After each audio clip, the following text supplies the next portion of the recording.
Il existe des défaites qui ne s'effacent pas avec le temps. Elles ne crient pas, elles s'installent. Elles vivent dans le regard, dans les silences trop longs, dans les moments où l'on sourit un peu trop fort pour masquer ce qui tremble encore à l'intérieur. Pour Israël Adesanya, Alex Pereira n'était pas seulement un adversaire, il était un souvenir.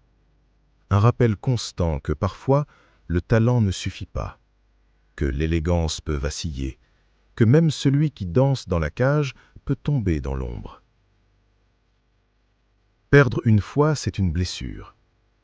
Perdre plusieurs fois contre le même homme, c'est une question qui s'insinue lentement dans l'âme. Et si ce n'était pas un accident? Et si c'était une limite? Le monde regarde, commente, juge. Mais le vrai combat se joue ailleurs. Il se joue quand plus personne ne parle, quand l'arène est vide, quand il ne reste que toi et cette voix intérieure qui demande des comptes. Car il y a une chose plus lourde qu'une défaite publique, c'est l'échec intime. Celui qui fissure l'identité, celui qui te fait douter non pas de ce que tu fais, mais de qui tu es. La revanche à ce niveau n'est plus une question de ceinture. Ce n'est même plus une question de victoire.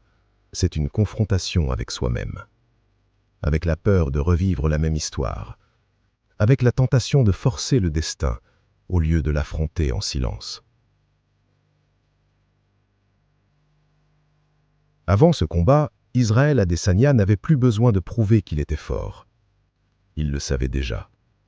Le monde le savait aussi. Ce qu'il devait retrouver, c'était autre chose. La présence. Ce calme rare qui ne cherche plus à impressionner, ce moment où l'ego se tait et où l'instant devient clair. Car il y a une différence subtile entre vouloir gagner et être prêt à rester, même si l'histoire menace de se répéter.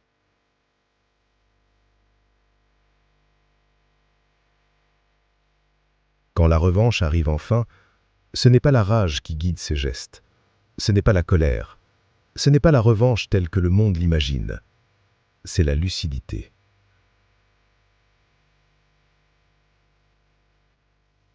Chaque pas est posé, chaque regard est ancré. Il n'y a plus de fuite intérieure, plus de bruit.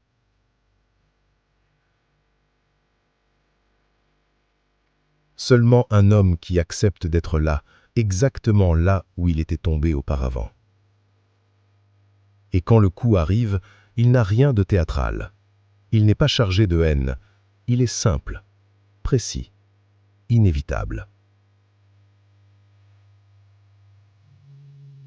Ce n'est pas un cri, c'est une réponse.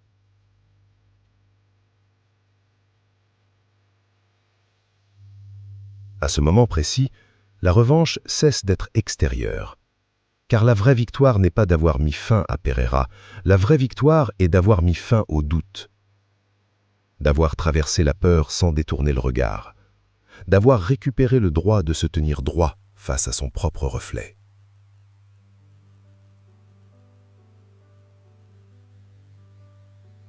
Ce soir-là, Israël Adesanya n'a pas effacé le passé.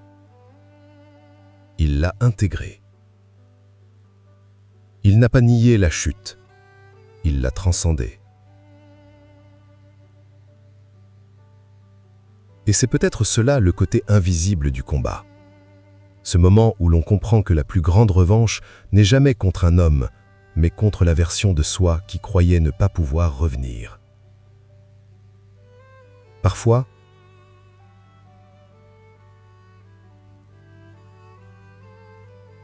il s'agit de rester.